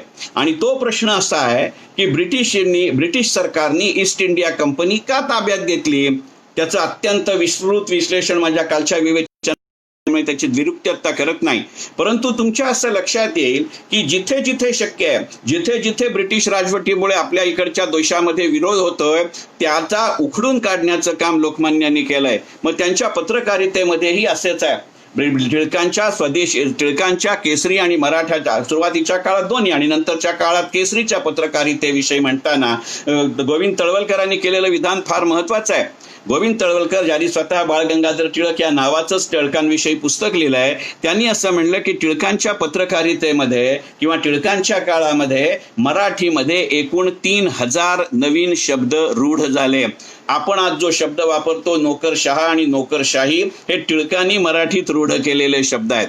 केवळ अशा पद्धतीचा विचार या माणसाने केला अशातला भाग नाही, पण एकंदरीतच जर टिळकांच्या पत्रकारितेचं किंवा टिळकांच्या भाषा वैशिष्ट्याचं जर वर्णन करायचं झालं किंवा त्याच्या मुद्द्यांविषयी जर बोलायचं झालं तर गोविंद तळवलकरांचा मगाशीच उल्लेख केलाच होता. म्हणून त्याच पुस्तकामध्ये गोविंदराव तळवलकरांनी टिळकांच्या भाषा शैलीची किंवा पत्रकारितेचं केलेलं वर्णन खूप छान आहे. गोविंदराव तळवलकर त्या पुस्तकामध्ये असं म्हणतात की तसं पाहायला गेलं तर टिळक हे संस्कृत तज्ज्ञ, पण त्यांची भाषा मात्र अतिशय साधी आणि सुबोध. अनेक पारिभाषिक शब्द तयार करून त्यांनी तयार केले आणि त्यातनं मराठी भाषा समृद्ध होत गेली. म्हणजे नंतरच्या आणि आधीच्या काळात टिळक अशाही पद्धतीने काही गुरु शिष्याचे नातं किंवा परंपरा आहे का याचा विचार करावा, ही गोष्ट वेगळी. परंतु दोन गोष्टी आपल्याला इथे लक्षात घ्याव्या लागतात की टिळकांच्या भाषेमध्ये कोणत्याही प्रकारची सवंगता किंवा निर्जीवपणा नाहीये. टिळकांना आपले विचार जास्तीत जास्त लोकांपर्यंत पोहोचवण्याची इच्छा होती, त्यामुळे सर्वसामान्य माणसाला पोहोचेल अशा पद्धतीचं ते विचार करत असत. त्यांनी ते अग्रलेखाचं नाव बदलून टिळक सुटले असं लिहिलं. हा प्रसंग आपल्याला सगळ्यांना माहिती आहे, त्यामुळे त्याच्या खोलीमध्ये जाण्याचं कारण नाही, पण एवढंच त्या माणसाचं वैशिष्ट्य आहे अशातला भाग नाही. गोविंदरावांनी अत्यंत सोप्या साध्या भाषेमध्ये टिळकांच्या पत्रकारितेचं किंवा भाषा शैलीचं वर्णन केलं. पण साहित्य सम्राट नची केळकरांनी जसं टिळकांचं 3 चरित्रात्मक खंड लिहिला याचा मगाशी मी उल्लेख केला, त्या खंडामध्ये एका ठिकाणी असं टिळकांच्या पत्रकारितेचं विशेषतः अग्रलेखाचं आणि लेखांचं वर्णन करताना म्हणलंय. एकंदरीतच टिळकांचा काळ हा अग्रलेख, लेख आणि भाषण याचा होता, एकमेकांना मुलाखती घेण्याचा नव्हता. टिळकांच्या आयुष्यामध्ये टिळकांची मुलाखत केसरीमध्ये फार मोजके वेळेला आले आणि तीही मंडाले नंतरच्या काळामध्ये आले, हे आपण लक्षात घेतलं पाहिजे. तो विषय आत्ता नाहीये. 1896 साली केसरीमध्ये नची केळकर नोकरीला लागले किंवा त्यांच्या केसरीमधल्या कारकिर्दीला सुरुवात झाली. साधारणपणे मार्च-एप्रिल 1896 मध्ये नची केळकर आणि त्याच महिन्यात वर्षात नोव्हेंबर-डिसेंबरमध्ये कृष्णाजी प्रभाकर खाडीलकर हे केसरीला रुजू झालेले आहेत. तर 1896 ते 1920 असे नची केळकरांना टिळकांचा सहवास आहे केसरीच्या निमित्तानं. टिळक मंडालेमध्ये असताना केसरीची संपूर्ण संपादकीय धुरा ही नची केळकरांवरती होती. त्या काळाचा उल्लेख करताना नची केळकर ज्यांना स्वतः साहित्य सम्राट आहेत, ज्यांनी तोतयाचे बंड सारखी नाटकं लिहिलेली आहेत, अनेक मोठ्या पुस्तकांचे ते जनक आहेत, त्यांनी टिळकांच्या या पत्रकारितेविषयी म्हणताना असं म्हटलं की टिळक जेव्हा मंडालेमध्ये होते तेव्हा कोणत्याही प्रकारचं माझ्या संपादकीयामध्ये किंवा संपादकीय धोरणामध्ये टिळकांनी ढवळाढवळ केलेली नाही. आज ज्याला आपण कॉर्पोरेट गव्हर्नन्स असं म्हणतो त्याचं हे अत्यंत उत्कृष्ट उदाहरण आहे की नाही. पण हा तर मुद्दा महत्वाचा आहेच, पण टिळकांविषयी जो मी किस्सा अगदी पहिल्यांदा सांगितला होता की लॉ क्लासेसच्या बाबतीत नची केळकरांनी जो टिळकांचा मुद्दा सांगितला, आपल्याला सगळ्यांना माहिती आहे की टिळक हे असे राजकारणी आहेत की भारतामध्ये पूर्णवेळ राजकारण करणारा पहिला राजकीय नेता म्हणजे लोकमान्य बाळ गंगाधर टिळक. पण हा त्या वाक्याचा पूर्वार्ध झाला. त्या वाक्याचा उत्तरार्ध असा आहे की पूर्णवेळ राजकारणातला करणारा भारतातला पहिला राजकीय नेता म्हणजे लोकमान्य बाळ गंगाधर टिळक, आणि तरीही स्वतःच्या चरितार्थासाठी राजकारणावर कधीही अवलंबून नसणारा नेता, नसणारा शब्द महत्वाचा, नसणारा नेता म्हणजे ही लोकमान्य बाळ गंगाधर टिळक. आपल्या अभ्यास आणि आचरणाची सातत्यपूर्ण सांगड याच्या मानकरीतनं जी गेलेली ही गोष्ट आहे, हे आज महत्वाचं आहे. आज ज्या एका आंतरराष्ट्रीय अर्थकारण आणि राजकारणाच्या टप्प्यावरती आपण उभे आहोत, त्यावेळेला टिळकांचा जो एक अंगभूत स्वभाव आहे की अभ्यास आणि आचरण याची सातत्यपूर्ण सांगड म्हणजे लोकमान्य बाळ गंगाधर टिळक हे व्यक्तिमत्व. आज करोनानंतर असेल, आज त्या गलवान सीमारेषेनंतर असेल, एकंदरीतच आंतरराष्ट्रीय राजकारणामध्ये ज्या पद्धतीची रिअलाइनमेंट होतीये, त्यावेळेला धोरणाकडनं, नेतृत्वाकडनं अशा पद्धतीची सर्वंकषता आपल्याला अभिप्रेत आहे का याचा विचार केला पाहिजे. आणि म्हणून मात्र दुसऱ्या दिवशीच्या विवेचनामध्ये मी म्हटलं तर की आंतरराष्ट्रीय अर्थकारण आणि राजकारण याचा अत्यंत सखोल आणि अद्ययावत अभ्यास करून त्याची भारतीय स्वातंत्र्य लढ्याशी सांगड घातलेला हा मनुष्य आहे. आणि इतकं असूनही आपल्या भाषेमध्ये मग ती बोली असेल किंवा लेखी असेल, भाषणांची असेल किंवा लेखांची आणि अग्रलेखांची असेल, कुठचीही बोजडता येऊ दिलेली नाही, हे गोविंदराव तळवलकर त्यांच्या पत्रकारितेचं वैशिष्ट्य सांगताना सांगतात. आणि त्याचंच वर्णन करताना नची केळकरांनी फार सुंदर उपमा दिली. ते म्हणले की टिळकांच्या भाषेला जरा सुद्धा नजाकत नाही, मुलायमपणा नाही, शब्दांचा मोह टिळकांना पडलेला नाही, विशेषणांच्या भानगडीत लोकमान्य पडलेले नाहीत. आपल्या विचारांचं वाहन किंवा मीडियम, ज्याला वाहन हा शब्द आपल्याला जरा त्रासाचा वाटत असेल, कारण हल्ली वाहन हा शब्द आपण व्हेइकल अशा अर्थी वापरतो, आपण मीडियम अशा अर्थी शब्द वापरू, कारण त्यावेळेला नची केळकरांची तत्कालीन भाषा आहे आणि त्यावेळेला वाहन याचा अर्थ मीडियम असा होता, व्हेइकल असा कमी होता. आपल्या विचारांचं वाहन म्हणून शब्दाचा वापर असल्यामुळे त्याच्यावरती पूर्ण नियंत्रण हे टिळकांचं वैशिष्ट्य आहे. आणि टिळकांच्या भाषेचा डौल सांगताना त्यांनी असं सांगितलं की टिळकांची भाषा ही एका कर्मयोग्याची भाषा आहे. हे अत्यंत सत्य आहे. जो मनुष्य भगवद्गीतेसारख्या ग्रंथाकडे सुद्धा कर्मयोगपर अर्थ लावण्यासाठी बघतो, आणि म्हणून मगाशी मी योगी अरविंदांचं म्हणलं की योगी अरविंदांनी एसेज ऑन गीता लिहिलं, टिळकांनी गीता रहस्य लिहिलं. याच्यामध्ये योगी अरविंद किंवा टिळक यांची कोणाचीही तुलना किंवा कोणीही डावं उजवं किंवा कमी जास्त करण्याचा माझा जरा सुद्धा उद्देश नाही, माझी तेवढी प्राज्ञाच नाही, कारण ती दोन माणसं दोन प्रचंड मोठे ध्रुव आहेत. परंतु ही फक्त तुलना एवढ्यासाठी होती की टिळकांची भाषा ही कर्मयोग्याची भाषा आहे. गीतेमध्ये तू कार्यप्रवण राहा हे परतंत्र राष्ट्राला यानं त्या मितीने सांगतायत. टिळकांचं हेच तर वैशिष्ट्य आहे. तू अर्थकारणी आहेस तर तिथे स्वराज्य स्वदेशी आहे, तू धर्मकारणी आहेस तर तिथे गीता रहस्य आहे, तू समाजकारणी आहेस तर तिथे शिवजयंती उत्सव आहे, तू क्रांतिकारक आहेस तर तिथे बाकीच्या गोष्टी आहेत, तू पत्रकार आहेस तर ह्या पत्रकारितेचं तर वैशिष्ट्य आहे की ती कर्मयोग्याची भाषा आहे. ते प्रश्न अत्यंत परखडपणाने विचारतात. मग अशीच मी उदाहरण सांगितलं की त्यांनी ह्या कौन्सिलमध्येही प्रश्न विचारलेला आहे की ईस्ट इंडिया कंपनी ब्रिटिशांनी ताब्यात का घेतली, ब्रिटिशांनी 30 वर्षामध्ये भारतातनं 90 कोटी पाऊंड का नेले, शेतसाऱ्याचा संबंध त्यांच्या उत्पन्नाशी राहण्याच्या ऐवजी आर्थिक वर्षाशी का राहिला, ब्रिटनच्या पंतप्रधानाला महिन्याला 5,000 रुपये पगार मिळतो, मग त्याचा प्रतिनिधी असलेल्या भारतातल्या व्हाईस रॉयला 20,000 रुपये पगार का मिळतो. जर लोकमान्याने माझ्याविषयी ब्रिटिश सरकार असं म्हणतं की ताई महाराज प्रकरणामध्ये मी विश्वस्तासारखा वागलो नाही, तर माझं ब्रिटिश सरकारला म्हणणं असं आहे की जो जनतेनं कराच्या पोटी दिलेला पैसा आहे त्याच्यातनं माझ्या विरुद्ध ब्रिटिश सरकार राजद्रोहाचे खटले चालवतं. मग आता त्यावेळेला ब्रिटिश सरकार किंवा ब्रिटिश राजवट ही विश्वस्तपणाने वागली का, असा हा मनुष्य आहे. पहा, ही जी सगळी वाक्य आहेत याच्यामध्ये कुठे विशेष, कुठेही ज्याला आपण स्टायलिश म्हणतो तो प्रकार नाही, पण त्याच्यामध्ये रोखठोकता आहे, त्याच्यामध्ये एक प्रकारची भव्यता आहे. आणि एक्झॅक्टली याचंच वर्णन करताना, अगदी बरोबर याचंच वर्णन करताना नची केळकर असं म्हणतात की टिळकांचं सौंदर्य हे त्यांच्या भाषेच्या सौष्ठवाचं आहे. वेरूळच्या लेण्यामध्ये अजिंठ्याच्या लेण्यासारखी नजाकत नाही, त्याच्यामध्ये आहे ती भव्यता, त्याच्यामध्ये आहे ते सामर्थ्य, त्याच्यामध्ये आहे ती मर्दानगी वेरूळच्या लेण्यामध्ये. आणि बरोबर हेच टिळकांच्या भाषाशैलीचं वैशिष्ट्य आहे. मला आज विचार करावासा वाटतो की त्यावेळेला स्वातंत्र्य ही संकल्पना आपल्या मनामध्ये रुजवायची होती म्हणून टिळकांनी असा विचार केला. आज मितीला आपल्याकडे आर्थिक स्वातंत्र्य म्हणून आपल्याला ही कल्पना रुजवायची असेल तर अशा पद्धतीची पत्रकारिता आपल्याकडे लागेल का? आज आपण जे काही अग्रलेख वाचतो आणि ज्याच्यावरनं गमती जमती होतात, मी डोंबिवलीला राहतो त्यामुळे त्याच्या पलीकडचा वेगळा विचार करण्याचं कारण नाही. केवळ नावामध्ये लोक असून तुम्ही लोकांसाठी लिहिता अशातला भाग नाही. जर लोकांची सत्ता मान्य करायची असेल तर लोकांना आपल्याला काय पोचवायचंय आणि ते कशा पद्धतीने पोचवायचंय याचाही विचार करता येतो. इथे आपण लक्षात घेतलं पाहिजे की लोकमान्यांचे ज्यांच्याशी वैचारिक मतभेद होते त्यांच्या सुद्धा वैचारिक मतभेदता टिळकांनी जरूर पाळली, पण त्याची वैयक्तिक आदराशी कधीही गल्लत केलेली नाही. टिळकांच्या विषयी आणि कदाचित टिळकांच्या बरोबरीने त्यावेळच्या तत्कालीन राज्यकर्त्यांनी किंवा तत्कालीन त्यांच्या विरोधकांनी सुद्धा किंवा प्रतिस्पर्ध्यांनी सुद्धा हे केलंय. याची मी अनेक उदाहरणं गेल्या 4 दिवसामध्ये सांगितली. फिरोजशाह मेहता हे टिळकांचे कधीही समर्थक नव्हते, असले तर ते त्यावेळचे त्यांचे विरोधकच होते. पण त्याच फिरोजशाह मेहतांचं वाक्य आहे की जर महाराष्ट्र टिळक आणि शिवाजी यांना विसरला नाही तर संपूर्ण हिंदुस्थानचं स्वातंत्र्य एकटा महाराष्ट्र खेचून आणेल.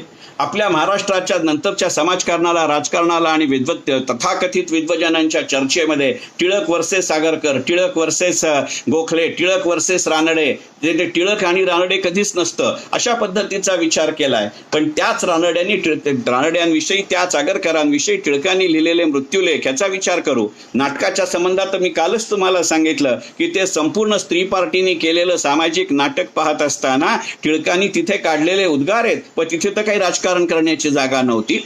नाटक हे काही त्याच्या टिळकांचा प्रांत नव्हता. तरीही ते नाटक पाहिल्यानंतर आणि सगळ्या भूमिका स्त्री पार्टी करतायत की ज्या समाजामध्ये, ज्या काळामध्ये त्या नाटकातल्या पुरुषच स्त्री पार्टीची भूमिका करत होते, इथे सगळ्या स्त्रियांनी पुरुषांच्या भूमिका केल्या. कारण संपूर्ण नाटकच फक्त स्त्रियांचं होतं, पात्र पुरुषी असली तरी. आणि त्यावेळेला ते म्हणले, या महाराष्ट्रामध्ये एक फुले आणि एक गोपाळ आला म्हणून तुम्ही इथपर्यंत पोचलात. अजून जर एखाद गोपाळ असता तर आणखीन कर्तृत्व पातळीवरती गेली असती, असा विचार करणारा मनुष्य आहे. अशा परिस्थितीमध्ये पत्रकारितेच्या संकेताचे किती मोठ्या कसोशीने टिळकांनी पालन केलंय हे आज आपल्याला पाहावं लागतं.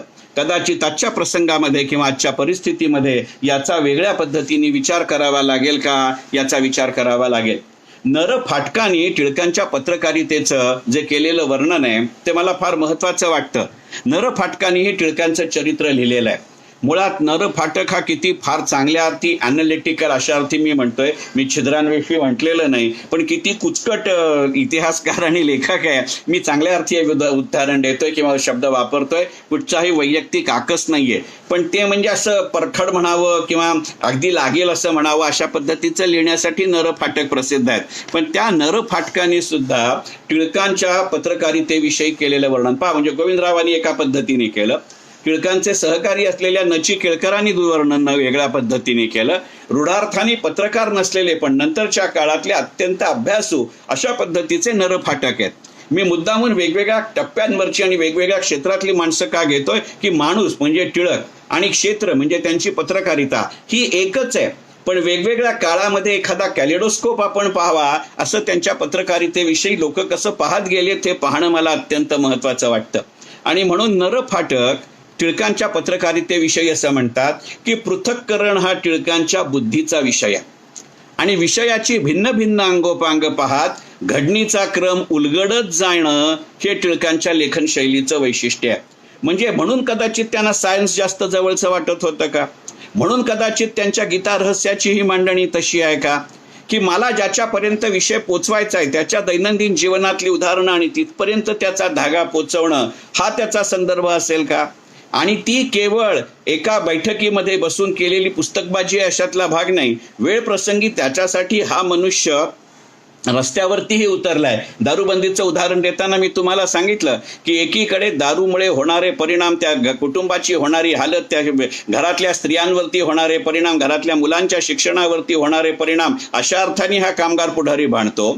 तो एकंदरीतच दारूच्या दुकानाच्या बाहेर पिकेटिंग करतो आणि त्याच वेळेला काउन्सिलमध्ये सरकारला प्रश्न विचारतो की ब्रिटिश सरकार दारूबंदी अशासाठी करत नाही की मराठा राजवटीतल्या महसुलापेक्षा जास्त महसूल फक्त आबकारी करातनं ब्रिटिश सरकार जमवतं आणि त्यातला बहुतांश भाग दारूतनं येतो आणि म्हणून ते करत नाहीत. आजही आपण करोना नंतरच्या काळात कशाची दुकानं उघडली आणि कशाची उघडली नाहीत हे पाहिलं. आजही जीएसटी मध्ये दारू, पेट्रोल, डिझेल आलेलं नाही. म्हणजे इथपर्यंत हा जाणारा माणूस आहे. म्हणजे पृथक्करण केवळ पुस्तकी नाहीये, अंगोपांग ही अशा प्रत्यक्ष कृतीतनं केलेली आहेत.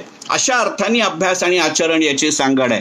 कदाचित त्यावेळेला स्वातंत्र्य प्राप्तीचं माध्यम, मी हत्यार म्हणणार नाही कारण हत्यारला मराठीमध्ये वेगवेगळ्या पद्धतीनं आहे. हत्यार हा शब्द आपण अत्यंत घाणेरड्या अर्थाने वापरतो आणि म्हणून मी माध्यम हा शब्द वापरतोय की मला काय करायचंय, कशासाठी करायचंय याचा विचार म्हणजे लोकमान्य बाळ गंगाधर टिळक आहेत का याचा विचार केला पाहिजे. पण त्याच्यासाठी विषयाचं तर्कशुद्ध आकलन असणं अत्यंत आवश्यक असतं. याच्या संबंधातला कालच एक किस्सा मी तुम्हाला सांगितला होता, तो व्हॉट्सअपवरती हल्ली सगळीकडे फिरतोय. रँगलर परांजपे ज्यांनी सावरकरांना दंड केला होता आणि हे आमचे गुरुच नव्हत असं टिळकांनी त्यांच्याविषयी म्हटलं होतं. ते रँगलर परांजपे हे भारतात पहिले भारतीय आहेत की ज्यांना स्मिथ प्राइज मिळालं. नंतरच्या काळामध्ये ते जयंत नारळीकरांना मिळालंय. अशा माणसांनी त्यांच्या वर्गामध्ये शिकवत असताना पुण्याला कॉलेजमध्ये एक आयडेंटिटी सोडवून दाखवली, एक आयडेंटिटी सांगितली आणि विद्यार्थ्यांना सांगितलं की तुम्ही उद्या ती घरनं सोडवून घेऊन या. नंतर ते स्वतः दुसऱ्या दिवशी वर्गात आल्यानंतर विद्यार्थ्यांना विचारायच्या आधीच त्यांनी ती फळ्यावरती सोडवून दाखवली. त्याच्यामध्ये 10 स्टेप्स होत्या. मग त्यांनी विद्यार्थ्यांना प्रश्न विचारला की तुमच्यापैकी कोणी सोडवून आणली आहे. त्यातल्या एका विद्यार्थ्याने हात वर केला. तो होता विश्वनाथ लोकमान्यांचा मुलगा. त्यांनी त्याची वही बघितली. ती आयडेंटिटी जी स्वतः परांजपेंनी फळ्यावरती 10 स्टेपमध्ये सोडवली होती, विश्वनाथच्या वहीमध्ये ती 4 स्टेपमध्ये सोडवली होती. ते पाहिल्यानंतर रँगलर परांजपेंनी विश्वनाथला विचारलं की आयडेंटिटी कोणी सोडवली. त्यांनी सांगितलं माझ्या वडिलांनी. ते म्हणले only he can do it, not even I. कल्पना करा अशा पद्धतीचा ज्याचा अभ्यास आहे. आता मग एकंदरीतच गणिती तंत्रज्ञाच्या पद्धतीनं यानं पत्रकारिता केली का. आणि म्हणून दुसऱ्या दिवशीच्या विवेचनाचा शेवट करताना मी असं म्हटलं तर की गणिताची तर्ककर्कशता आणि कायद्याची शिस्त, किंवा तुम्ही दुसऱ्या पद्धतीनेही म्हणू शकता की कायद्याची तर्ककर्कशता आणि गणिताची शिस्त याचं एकत्र संमेलन म्हणजे लोकमान्य बाळ गंगाधर टिळक हे व्यक्तिमत्व. मग आता जेव्हा नरफाटक म्हणतात की विषयाचं तर्कशुद्ध आकलन व विवेचन, ह्याच्या पलीकडे काय असतं. एकंदरीतच पल्लेदार युक्तिवाद हा आगरकरांचा विशेष होता. नरफाटक लिहितात तर लहान पण अर्थवाही वाक्य आणि ठास आणि ठोस शब्द, दोन्ही शब्द महत्वाचे आहेत. ठास म्हणजे ठळक आणि ठोस म्हणजे पॉइंटेड. कारण आता ठास आणि ठोस हे दोन्ही शब्द आपण मराठीत वापरत नाही, म्हणून मुद्दामून त्याचा अर्थ सांगितला. तर ठास आणि ठोस हा शब्द म्हणजे लोकमान्य टिळक. पण इतके सगळे इतर त्यांचं वर्णन करत असताना लोकमान्य स्वतःच्या पत्रकारितेकडे कसं बघतात हे अत्यंत महत्वाचं विधान आहे. आणि म्हणून मी मगाशी म्हटलं तसं की वैचारिक मतभेद आणि वैयक्तिक आदर याची गल्लत त्यांनी केलेली नाही. नंतरच्या टप्प्यावरती टिळक आणि आगरकर यांचे संबंध किती ताणलेले होते हे मी तुम्हाला सांगायची आवश्यकता नाही. हल्ली आपण फक्त तेवढंच वाचतो. परंतु म्हणजे एक काळ आगरकर इतक्या टोकाला गेले की आपल्यातला सगळ्यात बेताल मनुष्य म्हणजे लोकमान्य टिळक असं त्यांनी डेक्कन एज्युकेशन सोसायटीच्या त्या वादामध्ये टिळकांविषयी केलेलं विधान आहे. आणि तो अनुभव इतका टिळकांच्या आयुष्यातला कडवट आहे की त्याच्यानंतर टिळक स्वतः आपणहून कधीही शिक्षण क्षेत्रामध्ये आले नाही. अगदी नंतरच्या टप्प्यावरती महाराष्ट्र एज्युकेशन सोसायटीशी त्यांचा संबंध होता. ते मधल्या काळामध्ये महर्षी कर्वे आणि काही प्रमाणामध्ये महर्षी कर्वे यांना काही प्रमाणामध्ये टिळकांनी शिक्षणासाठी दिलेला पाठिंबा सोडता आणि लॉ क्लासेस त्यांचे स्वतःचे सोडता टिळकांनी त्या क्षेत्रामध्ये येण्याचा विचार केलेला नाही. पण हेच टिळक स्वतःच्या पत्रकारितेकडे पाहताना मात्र असं म्हणतात की आगरकरही लिहितात, मीही लिहितो, पण आगरकरांच्या लिखाणातला डौल माझ्याकडे नाही.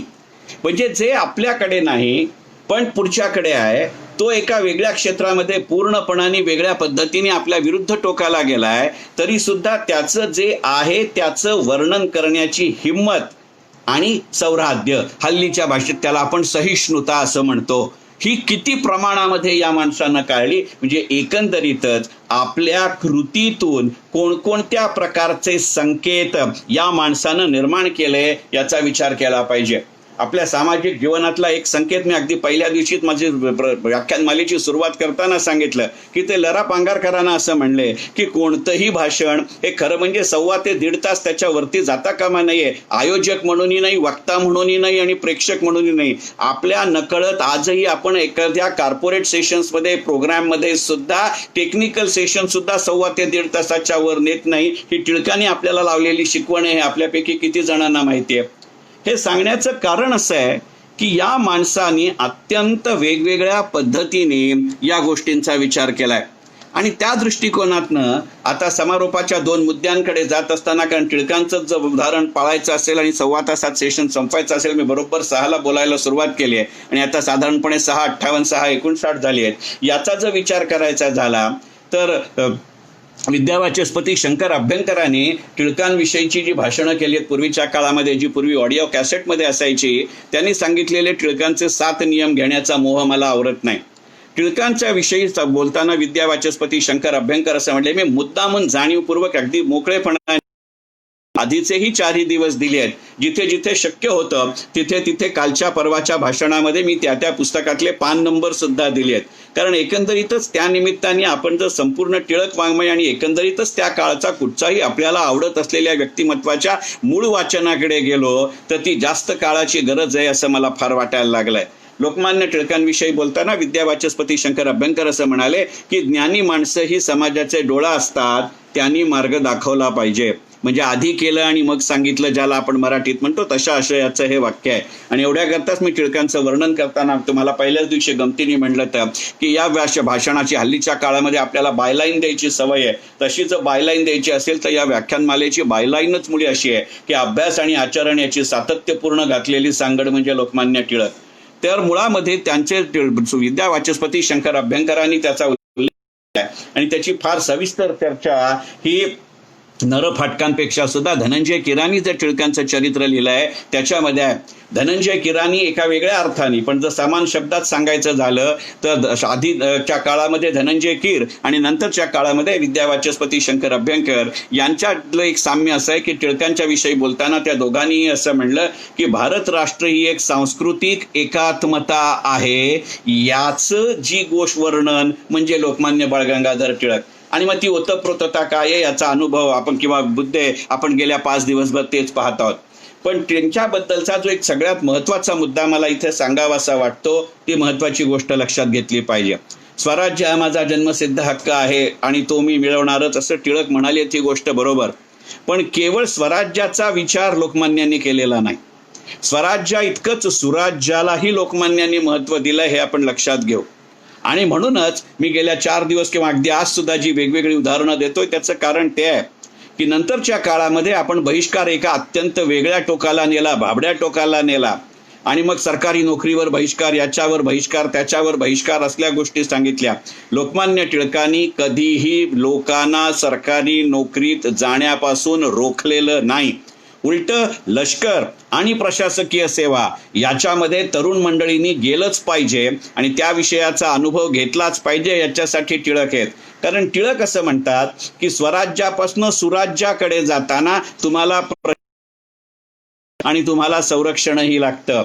आणि म्हणून संरक्षणाच्या बद्दल 1891च्या नागपूर काँग्रेसमध्ये टिळकांनी केलेली मागणी की आमच्या देशातल्या जवान सैनिकांसाठी जी शस्त्रास्त्र आणि दारुगोळा लागेल तो भारतातच निर्माण झाला पाहिजे. त्यासाठी विदेशी गुंतवणूक चालेल, विदेशी तंत्रज्ञान चालेल, पण विदेशी तंत्रज्ञ नाही, ते आमचेच असतील. मॉरिशसमधनं साखर आयात करताना टिळकांनी हेच विधान केलंय आणि स्वदेशी मधली भूमिका हीच आहे. बी लोकल, बी व्होकल, बी ग्लोबल हे 12 मे 2020ला दिलेली घोषणा नाही. या आत्मनिर्भरतेचं खरं नाव म्हणजे स्वदेशी प्लस स्वराज्य प्लस सुराज्य आहे.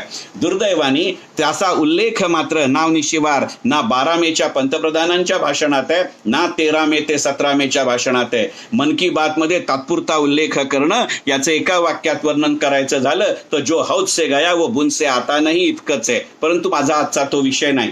त्याचं महत्वाचं हे सांगण्याचं कारण असं आहे की त्यांचं म्हणणं असं आहे की परतंत्र राष्ट्रालाही संरक्षण आणि अर्थकारण लागतं आणि म्हणून 1916च्या होम रूल लीगमध्ये त्याच्या संस्थापनात्मक अधिवेशनामध्ये लोकमान्यांनी मांडलेले 2 ठराव आहेत. त्यातला एक ठराव आहे भारताचं परराष्ट्र धोरण आणि दुसरा ठराव आहे भारताचं आर्थिक धोरण, संरक्षण धोरण. आणि टिळकांचं सगळ्यात महत्वाचं वैशिष्ट्य आहे की त्यांच्या कुठच्याही पावलामध्ये किंवा धोरणामध्ये फक्त परतंत्र भारताचा उल्लेख आणि विचार नाही, तर स्वतंत्र भारताचाही उल्लेख आणि विचार आहे. कारण टिळकांचं म्हणणं असं आहे की स्वराज्य म्हणजे लोकराज्य. स्वराज्य ते सुराज्य हा प्रवास म्हणजे लोकराज्य.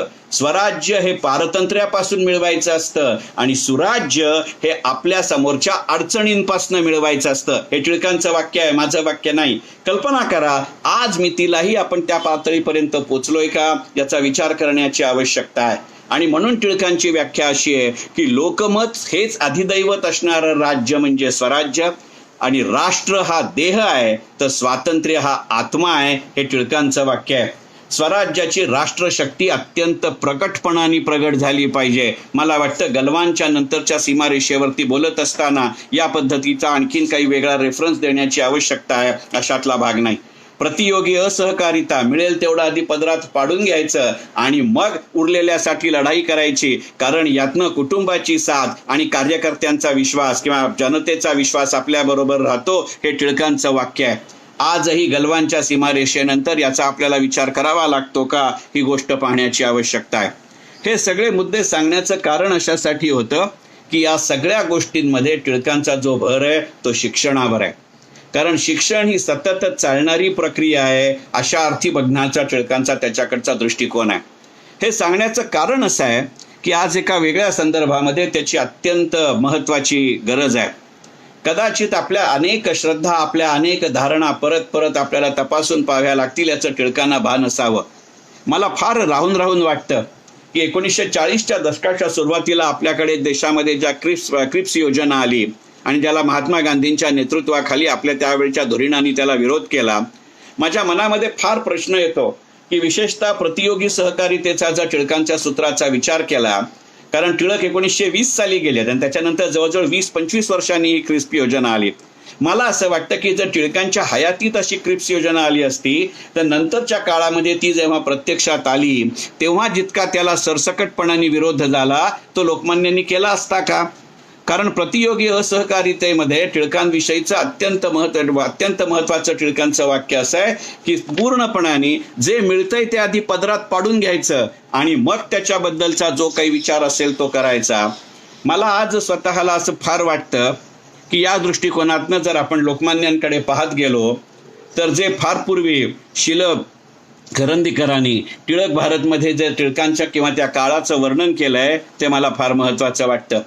त्याच्यामध्ये करंदीकर असं म्हणली आहेत की लोकहितवादीने महाराष्ट्राला उभं केलं, रानड्यांनी महाराष्ट्राला चालतं केलं आणि टिळकांनी महाराष्ट्राला धावतं केलं. खरं म्हणजे टिळकांनी फक्त महाराष्ट्राला धावतं केलं की संपूर्ण भारताला धावतं केलं, याचा विचार केला पाहिजे. कारण लाल बाल पाल मधले लाल आणि पाल एका विशिष्ट टप्प्यानंतर कदाचित प्रकृतीमुळे, वयामुळे किंवा कदाचित काही कारणांमुळे थांबले, पण टिळक आमरण स्वातंत्र्यासाठी आणि स्वराज्यासाठी आणि सुराज्यासाठी झगडत राहिले. मगाशी मी एडवर्ड कार्सनचा उल्लेख केला तसं तो वेगवेगळ्या पद्धतीने ते त्याला भिडत राहिले. आणि म्हणून आपल्या स्वकीयांमधल्या विरोधकांमध्ये सुद्धा आणि आपल्या परकीयांच्या विरोधकां आणि इतिहासकारांमध्ये सुद्धा स्वतःच्या मनाविषयी आणि अत्यंत मोठी असलेली भूमिका त्यांनी निर्माण केली. टिळकांनंतरच्या भारतीय राजकारणाचे जे अर्धवायू आहेत महात्मा गांधी यांनी टिळकांच्या शोकसभेमध्ये काढलेले उद्गार असे आहेत की त्याने असं म्हणले की हे एक असा अत्यंत उत्तुंग महासागर आहे की ज्याच्या खोलीचा अंदाज बाहेर न काय आत शिरल्यानंतर सुद्धा येत नाही. कोणताही राजकीय संदर्भ मला वापरायचा नाही, परंतु एका वेगळ्या पद्धतीनं या महासागराचे आपण अनेक बिंदू गेल्या 5 दिवसामध्ये पाहण्याचा प्रयत्न केला. पण त्याच्याही पेक्षा जी अत्यंत महत्त्वाची गोष्ट मला लोकमान्यांविषयी वाटते त्याचा आत्ता ओझरता उल्लेख करतो आणि या 5 दिवसाच्या व्याख्यानमालेच्या समारोपाकडे वळतो. याचं कारण असं आहे की लोकमान्य हे किती काळाच्या पुढचा विचार करणारे होते, हा मुद्दा मला अधोरेखित करायचा आहे. कल्पना करा, 1 ऑगस्ट 1920ला ज्याचं निधन झालंय त्या काळामध्ये आजच्यासारखे सोशल मीडिया, गुगल, यूट्यूब असलं काहीही नाहीये, परंतु हा मनुष्य आपल्या सहकार्यांच्या माध्यमातून, आपल्या ज्ञानाच्या माध्यमातून त्याच्या भविष्य काळाचा किती मोठ्या प्रमाणावरती विचार करतो. स्वतःच्या हयातीमध्ये त्यांच्या लिखाणामध्ये 118 देशांचा उल्लेख येतो. म्हणजे या माणसाची काय संपर्क व्यवस्था आहे, काय या माणसाच्या बुद्धीचा आवाका आहे. आणि त्या काळामध्ये हा मनुष्य लिहितो काय, हा मनुष्य लिहितो की जर येणाऱ्या शतकामध्ये, टिळकांचा विचार पहा, भारताला परमसीमेपर्यंत जायचं असेल तर ज्या 3 देशांचा प्रामुख्यानं भारताला विचार करावा लागेल ते देश असेल चीन, इराण आणि अफगाणिस्तान. आत्ताच्या संदर्भामध्ये त्याचा वेगळा संदर्भ मी तुम्हाला द्यायला हवा, अशातला काहीही भाग नाही. आणि मग अशा परिस्थितीमध्ये जेव्हा आपण टिळकांचा विचार करत असतो तेव्हा मनापासनं एका वेगळ्या प्रसंगाची आठवण काढतो आणि या 5 दिवसीय स्मृती व्याख्यानमालेचा समारोप करतो. या 5 दिवसीय स्मृती व्याख्यानमालेची सुरुवात करताना माझं पहिलं वाक्य असं होतं की टिळकांच्या 61 समारंभामध्ये बोलत असताना कर्नाटक सिंह गंगाधरपंत देशपांडे, की जे टिळकांचे अत्यंत जवळचे सहकारी होते, त्या टिळकांविषयी बोलताना गंगाधरपंत देशपांडे असं म्हणाले की टिळक हे जरी अजरामर नसले तरी टिळक तत्व म्हणजेच टिळकत्व हे मात्र अजरामर आहे. संकटांना न जुमानता शक्ती सर्वस्व खर्चून कार्य करत राहणं याचं नाव टिळक तत्व. टिळकांचं तत्वज्ञान दुसरं तिसरं काहीही नसून संकटाची तमा न बाळगता आपलं कर्तव्य बजावत राहणं हे म्हणजे टिळकत्व. आणि अशा अर्थाने लोकमान्य अजरामरच राहतील. लोकमान्य नसले तरी टिळक तत्व किंवा टिळकत्व अजरामर राहील, हे गंगाधरपंत देशपांडे यांचं विधान आहे. आणि त्या विधानानं मी या 5 दिवसाच्या स्मृती व्याख्यानमालेची सुरुवात केली होती. या लोकमान्य स्मृती व्याख्यानमालेच्या समारोपाचा करत असताना त्याच समारंभामध्ये आपल्या सत्काराला दिलेल्या उत्तराच्या भाषणामध्ये लोकमान्य टिळकाने जे वाक्य उच्चारलं त्या वाक्याने किंवा त्या परिच्छेदाने, तर ते भाषण खूप मोठं आहे, इच्छुकांनी जरूर ते भाषण पूर्णपणाने वाचावं. त्या भाषणाचा समावेश समग्र टिळक खंडाच्या 8व्या खंडामध्ये आहे. ते वाक्य भाषण कदाचित यूट्यूबमध्ये काही ऑडिओ स्वरूपामध्येही आहे, परंतु तो संक्षिप्त भाग आहे. या 60 समारंभामध्ये स्वतःच्या सत्काराला उत्तर देताना टिळकांचं पहिलं वाक्य असं आहे की उतार वयातील वाढदिवस म्हणजे सुखाच्या कोंदणात बसवलेलं दुःखच आहे. त्याच्या मध्यावरचं एक वाक्य असं आहे की माझ्यासारख्या माणसानं केलेल्या यक्किश्चित कामगिरीनं आपण तृप्त होऊ नका. आता जर लोकमान्यांची कामगिरी यक्किश्चित, मग आपलं काय, हा प्रश्न सुद्धा मला पडत नाही, कारण आपण त्या पातळीपर्यंत पोचू शकणार नाही याची मला खात्री आहे. पुढचे 100 जन्म जरी घेतले तरी माझी तरी काय ऐपत नाही किंवा हिंमत नाही की मी त्या माणसाच्या पायाच्या अंगठ्याजवळ तरी पोचेन. परंतु त्या भाषणाच्या मध्यंतरामध्ये मध्य भागामध्ये लोकमान्य असं म्हणतात की माझ्यासारख्या माणसानं केलेल्या यक्किश्चित कामगिरीनं आपण तृप्त होऊ नका. आज आपण सर्वांसमोर जे राष्ट्रकार्य उभं आहे ते इतकं मोठं, इतकं व्यापक आणि इतकं जरुरीचं आहे की त्याला आपण सर्वांनी माझ्यापेक्षा कितीतरी पट अधिक निश्चयानं आणि स्फूर्तीनं लागलं पाहिजे. कदाचित हे वाक्य, हे जे आता आपण आत्मनिर्भर भारतची योजना करतोय त्याच्यात जर ती खरोखरच प्रत्यक्षात आणायची असेल तर केवळ सरकार, मग ते केंद्र आहे का, राज्य आहे का, महापालिका आहे असं नाही, संपूर्ण सरकारी यंत्रणा याच्यापेक्षा सुद्धा तुमच्या माझ्यासारख्या नागरिकांनी हे मनावर घ्यायचं वाक्य आहे. आणि तुमची हरकत नसेल तर ते वाक्य मुळातनं पुन्हा एकदा वाचण्याची माझी इच्छा आहे. माझ्यासारख्या माणसाच्या कामगिरीनं आपण तृप्त होऊ नका. आज आपणा सर्वांसमोर जे राष्ट्रकार्य उभं आहे ते इतकं मोठं, इतकं व्यापक आणि इतकं जरुरीचं आहे की त्याला आपणा सर्वांनी माझ्यापेक्षा कितीतरी पट अधिक निश्चयानं आणि स्फूर्तीनं लागलं पाहिजे. ते दिनावधीवर टाकून चालण्याजोगं नाही. आपली सर्वांची मातृभूमी आपणा सर्वांस या उद्योगाला लागण्याचं आवाहन करीत आहे. मला वाटत नाही की तिचे पुत्र या आवाहनाचा अवहेर करतील. तथापि माझं कर्तव्य म्हणून मी आपणास एवढीच विनंती करतो की आपल्या कार्यापासनं ढळू नका. त्यात जर भाषणाचा मधला भाग असेल तर त्या भाषणातलं शेवटचं वाक्य हे अत्यंत वेगळ्या प्रकारचं वाक्य आहे. कारण हा शब्द टिळकांनी त्यांच्या आयुष्यात या भाषणात पहिल्यांदा वापरला आणि त्याच्यानंतर टिळकांचं जे शेवटचं जाहीर भाषण आहे त्या भाषणामध्ये वापरला. टिळकांच्या संपूर्ण आयुष्यातल्या भाषणामध्ये हा असा 2दाच आलेला शब्द आहे. आणि ते शेवटचं वाक्य आहे की मातृभूमीच्या या आवाहनाकडे लक्ष देऊन कोणताही भेदभाव मनामध्ये न ठेवता आपण सर्व राष्ट्रदेव होऊया. आणि मग त्यांच्या आयुष्यातलं जे शेवटचं जाहीर भाषण आहे त्याच्यामध्ये त्या भाषणाचाही समारोप करताना टिळकांनी हेच वाक्य उच्चारलं आहे. आणि टिळकांनी उच्चारलेलं त्या शेवटच्या भाषणातलं शेवटचं वाक्य असं आहे, आपण अतिशय जबाबदारीनं वागलं पाहिजे. तुम्ही सर्वजण राष्ट्रदेव व्हा. देव आणि देश वेगळे असूच शकत नाही. कल्पना करा, टिळकांचं शेवटच्या भाषणात, जाहीर भाषणातलं शेवटचं वाक्य आहे, आपण सर्व राष्ट्रदेव होऊया. आणि त्याच्या उत्तरार्ध त्या वाक्याचा असा आहे की देव आणि देश वेगळं असूच शकत नाही. सावरकरांचं नंतरच्या काळामधल्या असलेल्या वाक्याचा असाही संदर्भ आहे का, आणि अशाही अर्थाने ही गुरु शिष्य परंपरा आहे का, याचा विचार करूया. आणि मग असं जर असेल तर अशा राष्ट्रदेव टिळकांना आपल्या सगळ्यांच्या वतीनं, आपल्या सगळ्यांच्या साक्षीनं ही जी श्रद्धांजली व्हायची संधी मला या 5 दिवसाचे व्याख्यानमालेचे आयोजक अखिल भारतीय ब्राह्मण महासंघ ठाणे विभाग आणि त्याचे अध्यक्ष अमरेंद्र पटवर्धन यांनी दिली, त्याबद्दल मी त्यांचे मनापासून आभार मानतो. तसंच या व्याख्यानमालेचे माध्यम प्रायोजक ट्रायनेट कम्युनिकेशन आणि त्याचे केदार पाध्ये यांचेही मी आभार मानतो. आणि तसंच हे 5ही दिवस तुमच्यासारखे जाणकार टिळकप्रेमी श्रोते या भाषणाला आवर्जून किंवा सेशनला आवर्जून उपस्थित राहिलात. त्याचबरोबरीने अखिल भारतीय ब्राह्मण महासंघाच्या फेसबुक पेजवरती आणि नंतर माझ्या स्वतःच्या यूट्यूब चॅनलवरती ही भाषणं पोस्ट झाल्यानंतर तिथेही आपण आपला जरूर मोठा प्रतिसाद नोंदवलात. याबद्दल आपणा सर्वांचेही मी मनापासून आभार मानतो. आशा व्यक्त करतो की आपल्या ज्या या विषयाकडनं ज्या अपेक्षा होत्या त्या माझ्या वेळेच्या मर्यादेत आणि माझ्या ज्ञानाच्या मर्यादेत निदान काही प्रमाणात तरी मी पूर्ण करू शकलो असेन. मी म्हटलं तसं या व्याख्यानमालेच्या व्यतिरिक्तही टिळकांच्या संदर्भातले जे 5-6 वेगवेगळे विषय मी या माझ्या 5 दिवसाच्या व्याख्यानमालेच्या माध्यमातून आपल्यासमोर मांडले, त्या भाषणात न मांडलेले, 5 भाषणात न मांडलेले वेगळे मुद्दे आणि वेगळे संदर्भ घेऊन येणाऱ्या काळामध्ये काही कार्यक्रम किंवा काही सेशन करण्याचा माझा जरूर प्रयत्न राहील. एकंदरीतच टिळकांचं स्मृतिशताब्दी वर्ष संपलं असलं तरी टिळकांची स्मृती संपणार नाही. कारण गंगाधर देशपांडे म्हणले तसे की टिळक ही व्यक्ती जरी अजरामर नसली तरी टिळक तत्व म्हणजे पर्यायानेच टिळकत्व हे अजरामर असेल. मला पूर्ण खात्री आहे की तुमच्यासारख्या सर्व टिळकप्रेमी जाणकार श्रोत्यांचंही टिळकांविषयी नेमकं हेच मत असेल.